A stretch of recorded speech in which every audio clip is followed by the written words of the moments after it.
Statue of unity આવ્યું છે 10 વર્ષથી અમારા લોકો જીવ જ આપે છે. બોલાવો. હા, અમારા સ્ટેચ્યુના લીધે અમારા લોકોએ ભોગ આપવાનો છે. બોલાવો. જવાબદાર કોણ છે? બોલાવો.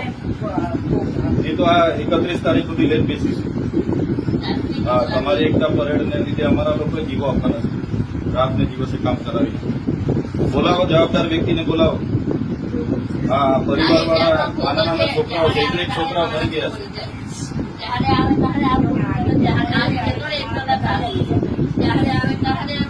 પોલીસને આગળ કરીને બધી જમીનો છીનવી લીધી. અમારા લોકો મરી જાય ત્યારે કોઈ કોણ છે જવાબદાર? બોલાવો. સીઓ એને બોલાવો, એમડીને બોલાવો. જવાબદાર વ્યક્તિ અહીંયા જોઈએ. કીધું પછી બધું બંધ કરાવીશું બીજવાના નથી. તમને કીધું કોણ છે? ડીવાયએસપી તમે છો કે? હા, બોલાવી લો. સીઓને એમને બોલાવો. કોણ છે કોન્ટ્રાક્ટર? એને બી બોલાવો. આ પરિવારની જવાબદારી કોણ લેવાનું છે એને બોલાવો. અમારા લોકોનો જીવ કંઈ 5 લાખ રૂપિયામાં નથી કે તમે 5 લાખ રૂપિયા આપીને વાત બતાવવાની વાત કરો. જવાબદારી પરિવારની જવાબદારી કોણ લેવાનું છે? બોલાવો. પછી આગળ બધું ચલાવજો. તમારે જે તાયફાઓ કરવાના હોય કરો. અમને કોઈ વાંધો નથી. તમારે જેટલા પ્રોજેક્ટો કરવાના હોય કરો. અમારા લોકોના જીવ ગયા છે. જવાબદાર કોણ લેવા? કોણ જવાબદારી લેશે? પરિવારની જવાબદારી લઈ લો. ચાલો લખી આપો. કોણ લખી આપે છે?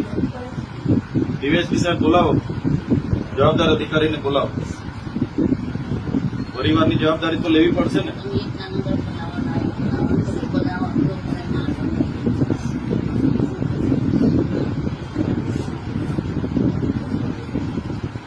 અમે 10 વાગે અમે ફોન કરાવવા ત્યાં કામ તો આ ઘટના બનતી જ ના.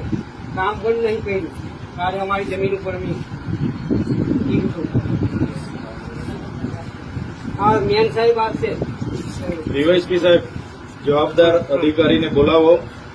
સીઓ હોય તો સીઓ, એમડી સાહેબ હોય તો એમડી સાહેબ, અને આ ત્રણ પરિવારની જવાબદારી લેવી પડશે. હા, લેખિતમાં અમને આપો. હા, પૂછી લો એમને. પહેલા તો માનવ વધની ફરિયાદ દાખલ કરો. જે પણ કોન્ટ્રાક્ટર હા એની કોપી આપી દો અમને. એટલે પરિવારની આપી દો. પછી પરિવારની જવાબદારી કોણ લેવાનો છે? હવે ઘટના ઘટી છે તો જવાબદારી લેવી પડશે ને. જવાબદારી એટલે માનવતાની રાહે એમના પરિવારમાં આકસ્મિક ઘટના આકસ્મિક ઘટના બની હશે કે જે બી હશે, માનવતાની રાહે વહીવટી તંત્ર અને પ્રશાસન એની જવાબદારી